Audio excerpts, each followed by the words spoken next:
Hello and welcome to episode 3 of According to Abbas. I'm your host Abbas Momin, a pop culture nerd, podcaster, writer, and we're back with another week of pop culture goodness. I am here.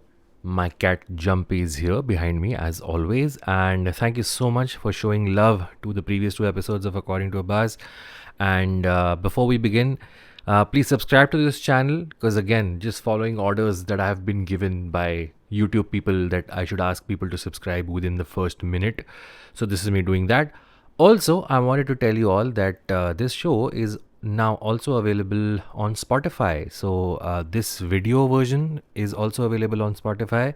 But if you choose to do so, you can switch off the video and listen to this show as an audio only. Remember audio podcasts, guys? Yeah, the thing that podcasts were supposed to be. Now you can listen to this show in that format as well. I have a soft spot for audio podcasts, so yeah, it would make me happy if you try that as well. And I'm also trying to get this show available on other podcasting platforms. Right now it's only available on Spotify, but pretty soon I'm working on it. Pretty soon, hopefully, if you're someone who does not use Spotify for podcasts like me, I use Pocket Casts for my audio podcasts. Hopefully this show will be available on those platforms very soon as well. All right, so what are we doing this week? We're going to be talking about the big Marvel release. Superhero cinema is back again. The Fantastic Four is in theaters right now. I watched the film and I have thoughts and I have opinions which I'm going to share with you. What also happened was the most famous, the biggest, the most impactful wrestler of all time, or at least in modern history, passed away. I'm of course talking about Hulk Hogan. It's pretty sad. Like, it's become a pattern. Last week I spoke about Ozzy Osbourne passing away, and like the week gone by, Hulk Hogan went away. So not a great week or not a great month for people who like watching wrestling and listening to heavy metal. So I'll talk about Hulk Hogan, his complicated legacy, what my memories and thoughts were with him or about him, what I liked about him, what I didn't like about him. A little bit we'll go into that. And I briefly also wanted to touch upon the controversial decision that Eros Entertainment has taken to re-release the film Ranjhana with an altered ending, which will make use of AI, and it's like a hot button topic. So I just thought I'll chime in with my opinions, and I'll round this off by recommending a book. A couple of you wrote in saying that I should be recommending a book every episode. I totally agree with you. Last week also had planned to do that, but because I was too late in recording, I couldn't do that. But this episode, I have a book recommendation, and once again, I'm not going to reveal that in the beginning because I want that to be a suspense. But you can just click the time code for the book recommendation if you like.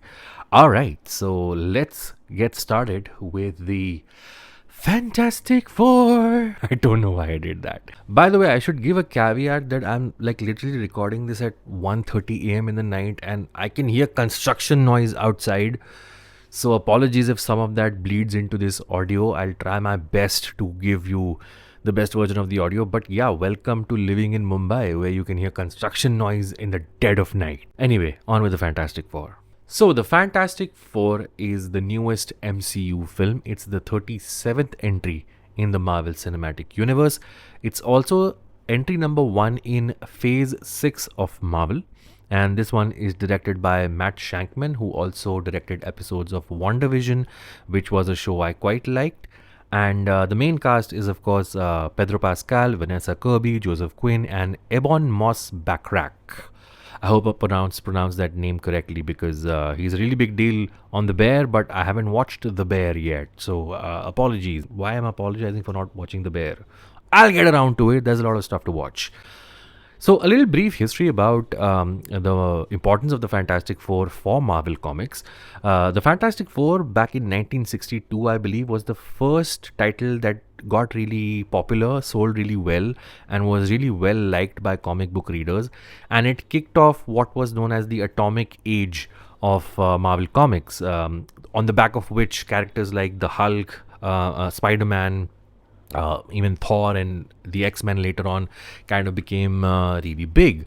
And Fantastic Four was the first success story. It was written by Stan Lee and drawn by Jack Kirby, two very, very important names, not just for Marvel, but like superhero comic book history. And they were known as the first family of Marvel Comics, where unlike superheroes so far who were orphaned or had the weight of the world on their back, the Fantastic Four was a family, and they did family things together, and they fought supervillains and saved the world from alien threats, but were also kind of dealing with paying rent for the Baxter building. And Reed Richards specifically has gone on to be like a very pivotal character in the history of Marvel, in the Marvel canon, like the Marvel stories. Reed Richards is one of the biggest sort of genius scientists who has made paths to multiverses, and like Reed Richards is like a big deal in the Marvel comics. And of course, he comes from Fantastic Four. Now, there have been many attempts before to make Fantastic Four, and despite, like I said, the importance of Fantastic Four within the Marvel canon, they haven't been able to nail Fantastic Four well for the big screen. There have, of course, been animated TV shows which have been done well, and I'm sure there must have been conversations about doing this as like a sitcom style show, maybe back in the 60s or 70s. But as far as I know, that never came to fruition. There was no live action Fantastic Four show, which could have been interesting, but it never saw the light of day. My first memory of watching Fantastic Four on the big screen, of course, is the 2005 version, which I have a soft spot for. Jessica Alba was the was Invisible Girl, and Chris Evans was the Human Torch, a role which he reprised in Deadpool and Wolverine, I think last year. And it's a cheesy film. That's not a great film, the first Fantastic Four film. But this we're talking about the pre Dark Knight, pre MCU superhero cinema, which was often cheesy and not very good. But because I was a teenager back then and I loved watching superhero films, that film has a soft spot in my heart. That film had a sequel called Rise of the Silver Surfer, which I never got around to watching, but I've heard, again, good and bad things about it. People of my age often say that that's an enjoyable film. There are others who say it was absolutely terrible.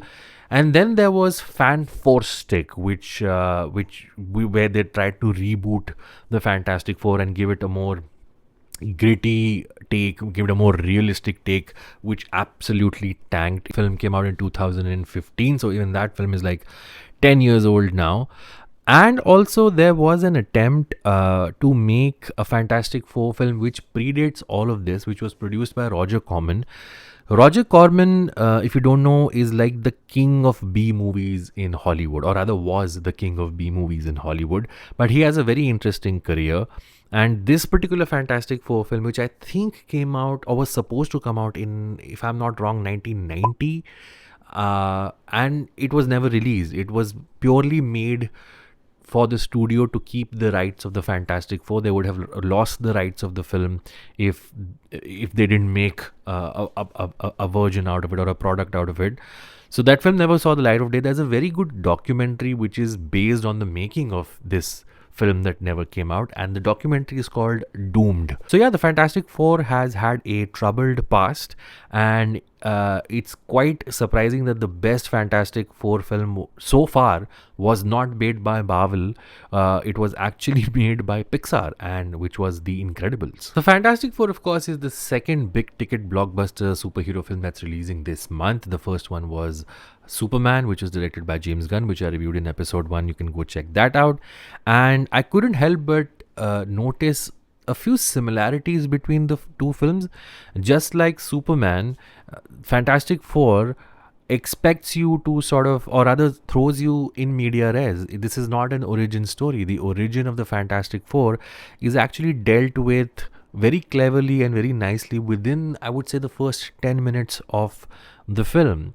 So just like Superman, you're not being handheld to show you this is what the powers are, this is what they can do, or this is what they can't do. So just like that film implies that Superman has already fought villains in the past and has already saved the world a couple of times, the same thing applies in Fantastic Four also, that we are catching up with them while they've been around for a few years. Another thing I should mention is that this film does not take place on Earth 616, which is actually the universe where all of the Marvel Cinematic Universe films take place. This film is set in Earth 828, which is an alternate version of Earth. This version of the Earth is has a very retro futuristic feel, which brings me to the first thing that I really liked about this Fantastic Four is the look and feel, the visual look and feel of the film. When I say retro futuristic, what you can imagine is, if you remember the cartoon show The Jetsons, the show predicted what the future would look like, but it was actually made and drawn in the 60s. So a lot of the look was based around how the 60s looked, but in the future, which is a very, very funny and unique thing, because in hindsight, us in the 2020s, when we look back, it also reminds us of the 60s, but the year in the cartoon is way off in the future. There's always the criticism that Marvel films kind of look similar all around. Well, this one is a wonderful exception, because texturally and visually, this film looks very different from anything else that Marvel has put out. The costumes, the production design, the art department, everything has you can see how much work these guys have put on screen. For example, the design of the robot, the family has a robot instead of like a dog or a cat, and you can see the inner workings of like an old timey watch, which has those little screws and grids, and you can see that, but it's a robot at the end of the day, and it's moving around like a modern robot. So those little details, the way they have been sketched out, and the way they have been put on screen, are very interesting and a very unique look. And I won't be surprised if something like this actually gets nominated for the Oscars. The second thing that I think sets the Fantastic Four apart from of the Marvel films is the music score, which is done by Michael Giacchino. Michael Giacchino is the guy who has scored amazing films like Inside Out in the past. He was the music composer way back on the TV show Lost. He's also done the music for Rogue One. Michael Giacchino is without a doubt within like the top 5 best music composers in Hollywood right now. And he likes to do old-timey big orchestral scores. And again, because this is a retro futuristic feel of a movie, this is supposed to be, it's harkening back to the good old days or the mood of the 60s and 70s. The score kind of adds to that. The score makes it feel like an old-timey nice Hollywood orchestral score. So I think that's a big asset to the film, that before I even get to what it's about and how it's made, it just looks and sounds really good.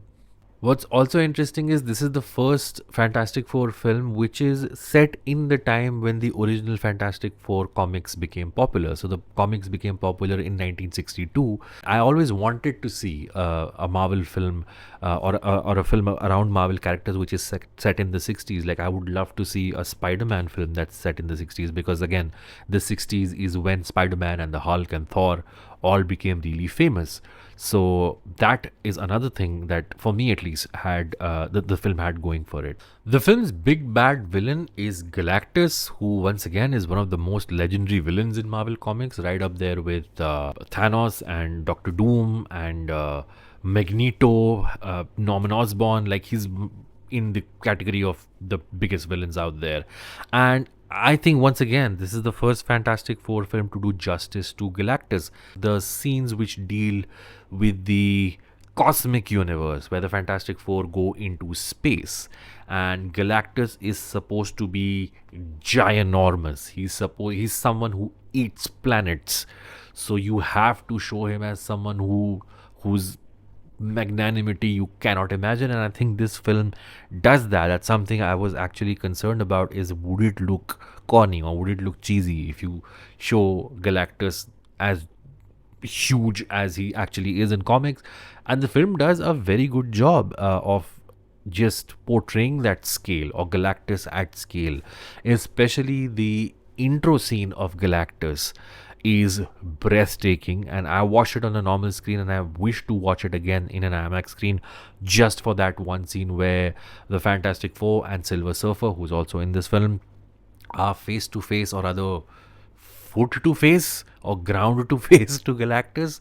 It is truly a breathtaking scene and it's wonderfully done. And that's the plot of the film. Galactus, this big intergalactic guy whose whole deal is that he eats planets, is coming to Earth because now he finds Earth delicious. That's probably his like dessert or something. And he has a henchwoman kind of called the Silver Surfer who arrives on these planets, and she announces that people, I'm the purveyor of doom and death is coming for you, and Galactus is on his way, so watch out. Oh, I should have mentioned that the film starts with the Invisible Woman getting pregnant and she's carrying a baby. This baby is what Galactus actually wants. He's like, this baby is going to be the next big cosmic being who's going to replace me, so I want this baby. Now, I haven't gone into the details or the comic book history of what the kid's actual powers are, but he's apparently a huge deal in the Marvel comics. Another aspect I want to talk about is this film was way more science fiction-y than I expected it to be. So there's one whole aspect of Marvel comics which deals with the cosmic universe, the space aspect of Marvel cinema, Marvel comics, and there's one particular artist who is known for that, and his name is Jack Kirby. Now, if you're someone who's even remotely interested in comic book art, please look up Jack Kirby, look up his work. He's one of the titans of comic book history. I know that Stan Lee has been given so much respect and so much footage in Marvel films, but I think there are some other artists who often kind of got sidelined, sort of, who did not get the kind of credit they deserve. There's an artist like Steve Ditko, who was a co-creator of Spider-Man. There's an amazing documentary about Steve Ditko, which was done by Jonathan Ross, if I'm not wrong. Till very recently, that documentary was available on YouTube, so just check it out. If the documentary is available, I'll put the link in the description of this video. Wonderful documentary. Similarly, Jack Kirby made these fantastic worlds which came out of his head, where the writers would probably just write a line of something like Galactus enters into frame and threatens to conquer a planet. But the way Jack Kirby would draw these sequences, these images on the page, it's truly spectacular. And I loved that this film pays homage to his art style. There's also a very pivotal scene which involves a black hole in this film. It's the birthing scene where the Invisible Woman is about to give birth to her child, and they're in a spaceship, and the spaceship is being sucked into a black hole, so they have to make sure that they escape it. It's very well done, but I thought that scene was paying homage to the black hole scene from Interstellar, because the visual look of that. Now, of course, I know that black holes, what we know of them, look a certain way, but it did remind me of Interstellar and the spacey look that film went for. Very quickly, I want to talk about the main cast and what I thought of them. I think they're quite good, but I have to say that when the casting was announced and Pedro Pascal was announced as Mr. Fantastic, I thought that was a bit of a miscast, because how do I put this? Mr. Fantastic is supposed to look more intellectual than Pedro Pascal looks. He does well. I mean, of course, there are many scenes of him writing complex equations and doing math on a blackboard. But Pedro Pascal as Mr. Fantastic, I don't know, man. I think it's gonna take a couple of more movies for me to sort of get used to that. There's a part in the second half where the Thing actually grows a beard, and which is something that has happened in the comics, but representing that visually in a movie was quite tough. But the way they make a stone beard on a stone face, on a rock face, is actually quite well done. I actually was quite impressed with they actually making me believe that this guy made of rock has a beard made of rock, but it still looks like a beard. I also believe that some part of the Thing's backstory has been cut out of the movie because there seems to be one scene where he's looking at his reflection and wondering how the other three members of the family got superpowers that make them keep their real appearances, but Ben Grimm can't because he's now this sort of monster. But the rest of the film kind of doesn't really address that much. There's also a slight romantic angle with a character played by Natasha Lyonne, who seems to be a kindergarten teacher. Again, Natasha Lyonne, given the caliber of actor that she is, she's barely in this film for I think about 4 scenes, and she only speaks in 2 of them. So I'm sure there's a Ben Grimm subplot that's on the cutting floor, and hopefully they explore that in probably a future movie or a TV show. A word about Joseph Quinn as the Human Torch in this film. I quite liked the portrayal of the Human Torch. He has an entire arc where he starts off as someone who feels rather ignored in front of Reed Richards because Reed Richards is this amazing genius, and Human Torch, despite being in the Fantastic Four, is seen as someone who's rather slightly inferior because he's also his brother-in-law, so he feels this added pressure to sort of prove himself. So the insecurity is kind of doubled, but he figures out something which is in relation to the version of Silver Surfer in this film, which was another subplot I think which didn't get explored as much, but it does get one big scene which is emotionally charged, but it's a little sort of, it came a little too soon, so I thought it was a little undercooked. But the portrayal of Silver Surfer, once again, the CGI here is quite flawless. Another thing I would like to address is that this film has a very comic booky nature. What I mean by that is that you don't go searching for logic in this film. There are some really big leaps that are taken where the entire world comes on the same page to protect themselves, and when they want satellites to be placed somewhere, chutki bajate hi, the satellites are there around the world. They are the Fantastic Four seem to be coordinating with the entire globe and the entire planet and the population of the entire world. So unlike Superman, which kind of tried to make some commentary by incorporating real life world events into its storyline, the Fantastic Four actually has no such intentions. So when New York and America are under threat, the world is under threat. When New York and America are saved, the world is saved, which is kind of a throwback to, like, again, the superhero stories of the 60s and 70s and the superhero films in the 90s, where America was the be all and end all of the world. So if America is saved, the world is saved. With America goes to shit, then the rest of the world has also gone to shit. All in all, I think the Fantastic Four was a lot of fun. A very good positive thing that goes in favor of this film is it is under 2 hours. It's 1 hour 55 minutes, which I think is fantastic, no pun intended. Yeah, surprisingly, both the superhero films that came out this month, Superman and Fantastic Four, were quite light on their feet, quite brisk, quite easy to sit through, so no complaints there. Yeah, I want to talk about the mid-credit scene of the Fantastic Four because it's a big one. Because he's coming, guys. Robert Downey Jr. as Doomsday. We don't see his face, but the Invisible Girl's son, who I mentioned before, who Galactus was chasing, is now being pursued by none other than Doctor Doom. So the mid-credit scene is essentially Invisible Girl playing with her son, and she just gets up to sort of to get a bottle of water or something of that sort, and we see lights flickering, and she gets this sense that someone is here, someone's presence is here. And as she glances back, she sees that there's a green robed figure playing with her son. We only see his back, and in his hand is the Doctor Doom mask.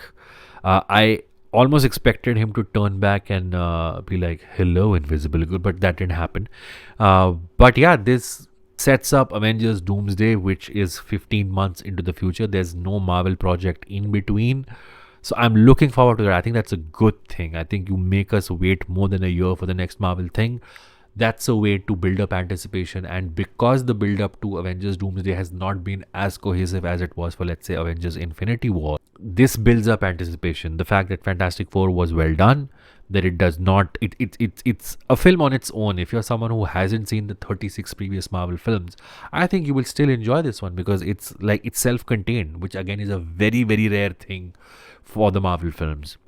But it does enough to set up the next Avengers film. So it's a thumbs up for me for Fantastic Four, and I'm really looking forward to Avengers Doomsday. I was very concerned that they will not be able to build up to it, but they have. And yeah, all the questions and all the doubts about superhero cinema on being on a decline and going away, I think should be put to rest, because both Superman and Fantastic Four, like I said, have done the job. They are unique films. They are decent films. They are well made. They look good. They feel good. And I think if superhero cinema survives with these little tweaks, as long as they're not monotonous and have the same kind of feel to all of them, I think I'm in for the ride. And let's move on to the next. Oh wait, what's this? It's another day. I'm in different clothes. What happened? Sorry for those of you who are listening to this on audio. You will probably not feel any difference. But those of you who are watching on video, yes, I'm recording this bit on another day because guess what? The construction noise got a little too loud and I was completely drained after the whole day that I spent working. So I scrapped that part of the video.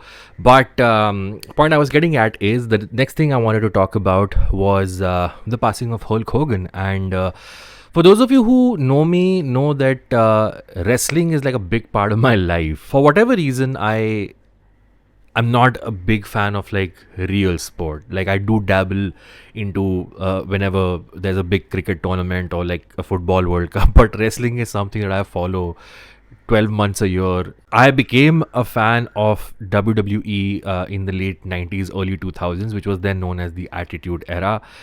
But even before that, like Hulk Hogan is from a time which is before me. He's more familiar to the generation which is like my elder sisters and elder brothers.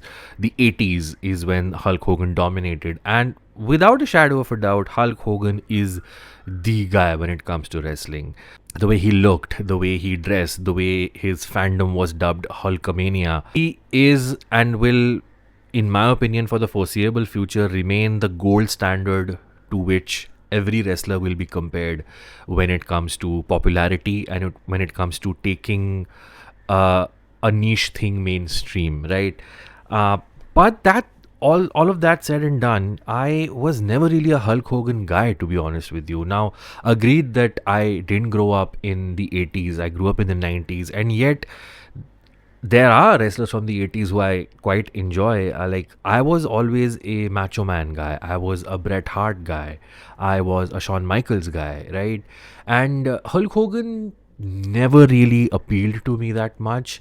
That said, I appreciate and I kind of acknowledge the effect that he had on the sport that I love. I don't think without Hulk Hogan, WWE, then WWF would be as big a name as it became, the worldwide phenomena that it is today, the absolute juggernaut that it has become in the world of merchandising and popular entertainment and making it mainstream. But the more you learn about Hulk Hogan, the more it becomes hard to like him, because he was a big time backstage politiker. Like, he would not really agree to lose to a lot of wrestlers because he knew he was the big guy, the main guy, and he completely used that to his advantage. And the two guys that I mentioned who I liked, Macho Man and Bret Hart, Hulk Hogan has famously screwed both of them over through backstage politics. There was a point where the wrestlers wanted to unionize backstage, and Hulk Hogan made sure that that doesn't happen, and anybody who stops unionizing is hard to sort of put in the good guy category.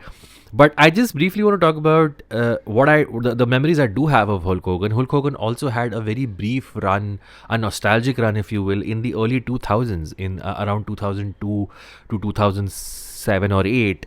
And that's the memory I have of Hulk Hogan. His match with The Rock, I think, is still my second favorite WWE match of all time, which is the first one. Probably I'll do an episode in the future and talk about that match. This podcast actually came very close to being completely about wrestling, because yeah, I love wrestling, but I don't know how many people will watch it or listen to it. But was, like I said, never a Hulk Hogan guy. And then when the racist tapes came out, and when he in the last couple of years went out and made appearances at Donald Trump rallies and started saying some really weird shit. Actually, that's the thing I wanted to sort of little bit talk about in the broader sense. Is it's again comes back to the art versus artist debate, where how do you judge someone's art when the artist in real life happens to be an asshole, right? And I don't know where I stand with that argument.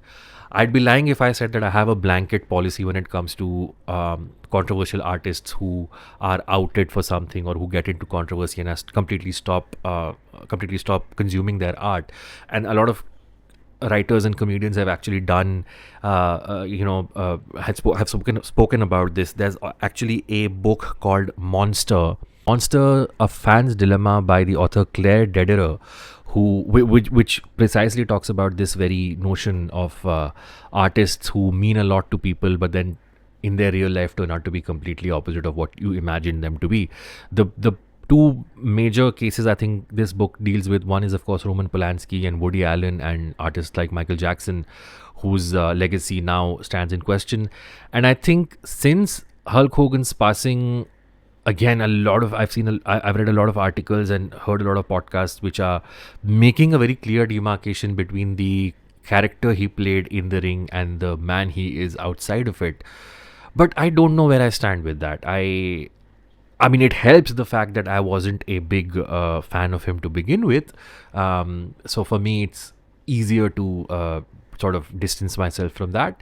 But I don't know. I was thinking about. I mean, I see a lot of people who grew up in the 90s, in the 80s, for whom this was a big deal, and I don't know. Maybe, hopefully, many years down the line, maybe one day when Stone Cold Steve Austin passes away, I'll feel like this. When I'll be like, this guy not just defined my childhood, but sort of I think left a bit of his impact on the way I think and I behave, and I mean, not that I go around drinking beer and giving people chair shots, but that larger than life image completely seals itself in your brain. And yeah, wrestling, I think with wrestlers it's an even more difficult line to walk when it comes to art versus the artist. And I'd urge you guys to, I mean, it's a huge rabbit hole. And of course there was the whole Chris Benoit controversy, but so when it comes to wrestlers behaving badly outside of the ring, it's a very murky territory. But I think in Hogan's case, sure, he was great in the 80s, but all his stuff that happened in the last 20 years, I think, was very borderline shameful. So I will never be able to hold Hulk Hogan in the same steed, despite the fact that he features in some of the most golden wrestling memories in my mind. The next thing I wanted to talk about is Ranjhana, the film starring Dhanush, Sonam Kapoor, and Abhay Deol, is slated for a re-release, and in this re-released version, or at least in the Tamil re-released version, they're planning to change the ending of the film. Eros International, which holds the rights to the film, they're planning to change and make the climax a happy ending rather than a tragic and sad ending. And they're not planning to do this by reshooting the scenes. No. They are going to use artificial intelligence to do this. And the director of the film, Anand L. Rai, has been very vocal about the fact that he does not support this. But apparently, neither the filmmaker nor the actors involved with this, nor any of the other artists who have contributed to the film are able to do anything about this, because the production house which holds the rights is the be all and end all of this decision. Now, the Instagram page Humans of Cinema, which does some really good stuff, has done a deep dive into this. They've researched and tried to get to the root of what must be behind this decision, this sort of bizarre decision. And I would urge you to go to their page and check out this post. But very sort of broadly, they found out that Eros International is also an investor in an AI company. So it only makes sense that they go hand in hand into putting this into practice as a test case to do this with the many other titles that they own. And that gives rise to a very questionable future of remembering things and archiving things and recording things as they are. Because I actually wanted to talk about AI and AI tools and how it's meddling with art at length, but I just haven't been able to put down those thoughts very coherently. And there's no denying that, sure, artificial intelligence and AI tools do make life convenient for us. I use AI tools. I'm sure a lot of people watching this also use them. And a lot of AI tools and AI machinery is being used to sort of upgrade old stuff and make it look good for a newer audience. But when it comes to, let's say, tools like Sora, or Google has that new thing called VO, I think it's called VO3. Um, these are the kind of things where, as a child, I used to I clearly remember I had this fantasy that how amazing would it be that if I just thought of something and typed it down, a software would just make that for me as if it's real, right? And this is what we've come to a point where there are softwares which are actually doing that. And I've thought about this, and surely in the future, very near future, the way filmmaking will go is the same way, let's say, that journalism and writing went, let's say 50, 60, 70 years from today, 60, 70 years ago. It was really hard if you wanted to get something published. Like if you wanted to write a piece for a newspaper or a magazine, there were a lot of gatekeepers, there were a lot of guardrails for that to happen. Compare that to today, where all you need to have is a smartphone or a laptop and a keyboard, and whatever you type, you can publish it and it can reach to tens of thousands, if not millions of people. So the gatekeepers of that, of your thought and of you, between you and putting your thought out there, are less. Does that mean that the amount of good writing has gone down? Maybe some people will argue yes, but it has not gone away. If anything, it has given a platform to a lot of people who may not have been able to put their voice out there if it still was the mechanisms of old. So I think in a similar vein, in the near future, the gatekeepers of filmmaking will reduce. If someone has an idea, they put in a prompt and they're able to make something look good enough, it's going to reach a lot of people, and it's also going to impress a lot of people, and it's also in many cases be well made. And then we'll have to take a call of where does one draw the line between human made art and art made in collaboration with human and machine made art, if you will. How accessible will AI tools make filmmaking for, let's say, those people who are disabled, or those people who don't have the resources and connections to make a film? They will have things in their hands now where they can put their imagination on a canvas, right? But in a case like this one, where the makers, the artists who made it, are very clearly against it, um, it's a slippery slope. And I was thinking about this when in Hollywood they had the writers' strike, and AI was one of the primary sort of reasons why they went on strike, and they're trying to regulate the way AI is used in Hollywood films and TV shows. And I thought, how does that apply to our film industry? Because let's just say things don't really happen by the book in our part of the world. We've grown up with films which have been ripped off and inspired by Hollywood films. We've grown up listening to songs which were ripped off from popular Western music. So things don't really have the best of ethical sort of stamps when it comes to our part of the world.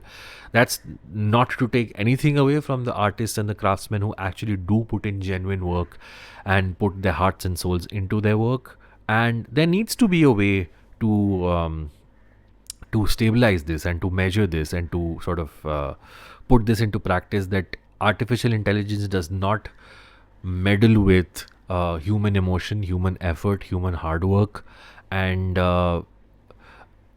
most importantly, that things that have already been made, things that have already, I mean, where does one even begin? I mean, I don't know. Does every film studio now think that, oh, this film didn't work for Rockstar? It was not a big hit commercially. Will they now try and alter the ending of Rockstar, or the plot line of Rockstar? Will they make a version of Kuch Kuch Hota Hai where the Rani Mukherjee character never dies? What's gonna happen?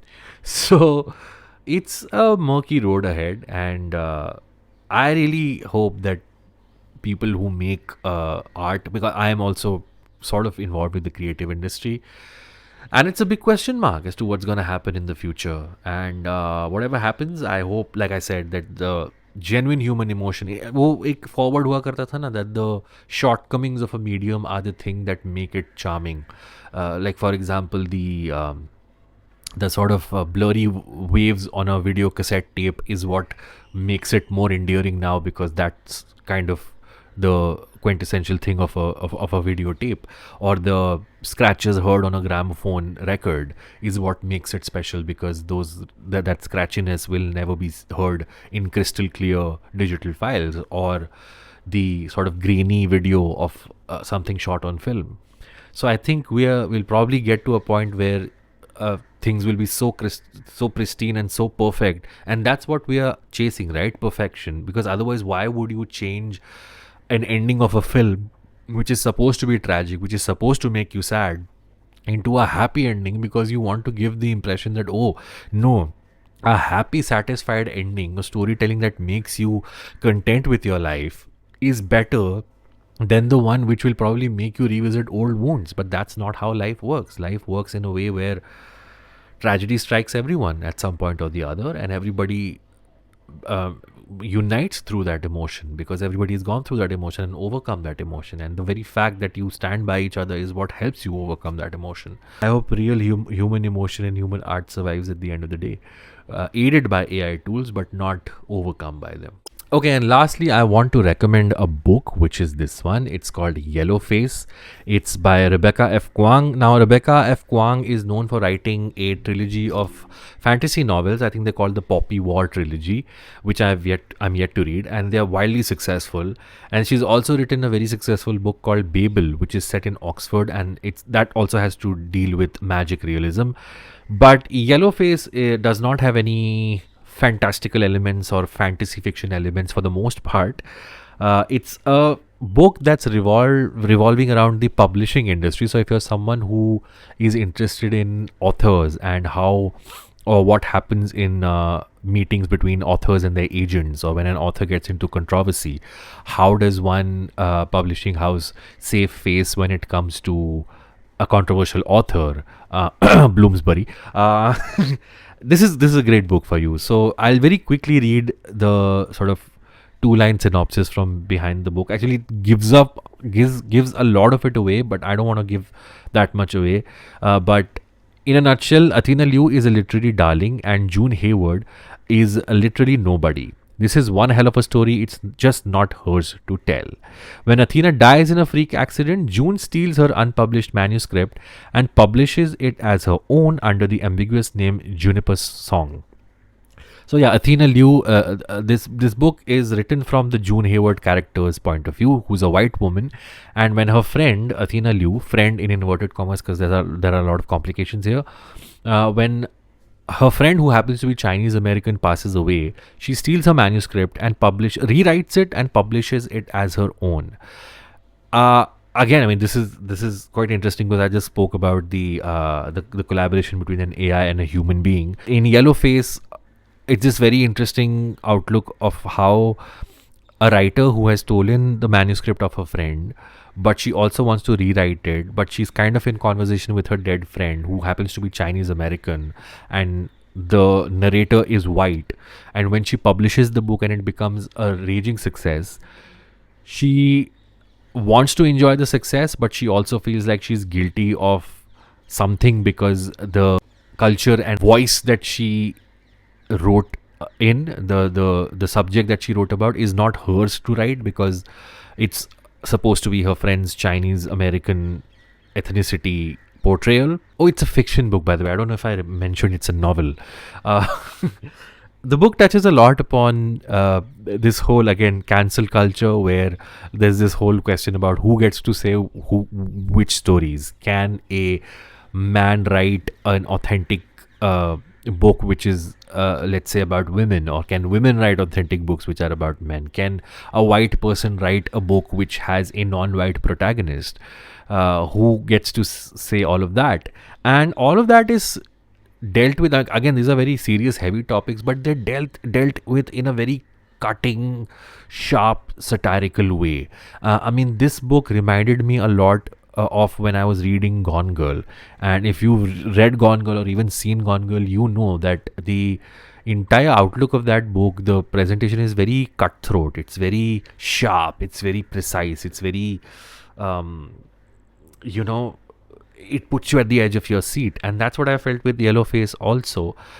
Firstly, the way it's written in first person, and the sequence of events that happen in this book, where once June has written a book, now she's having an identity crisis because she's living the life that her dead friend should have lived, and also as a white person now she has to delve into Chinese culture and how other authors, other publishing people react to it, the nature of fame, the nature of, again, authenticity in art and writing. All of that is very interesting to read. So do give it a shot. Yellowface. This was a very successful book. I'd been wanting to read it for a while. I love the cover, by the way. It's a very smartly done cover, and I think, yeah, a miniseries, a Netflix miniseries is in the works based on the book. So if you want to be a step ahead, do check out the book. It's a brisk read. It's not very long. It's not very dense. So check it out. You might have mixed feelings about how it ends. I'd love to know how you felt about the ending. And yeah, with that, we've come to the end of episode 3 of According to Abbas. And I know I'm still all over the place when it comes to the release schedule. I released one episode on a Wednesday, the other on a Thursday, and this, I don't know when it'll go out. But one last time, please subscribe to my channel. Please like the video and share this with anyone who you think will like it. One small request: I am a little close to 1,000 subscribers. I think I was on 818 when this video was being made. So if you can help me reach 1,000 subscribers, that would be great. And check out my other stuff. I do stuff on the comment section where I interview actors and writers and filmmakers. So check stuff out there. I also do a podcast with my friends Antriksh and Snehil on the Filmy Colada channel. The show is called Pop Conversation. And yeah, I'll see you next week. Thank you so much for tuning in. And bye-bye. Bye-bye. Bye-bye. Jumpy also says bye.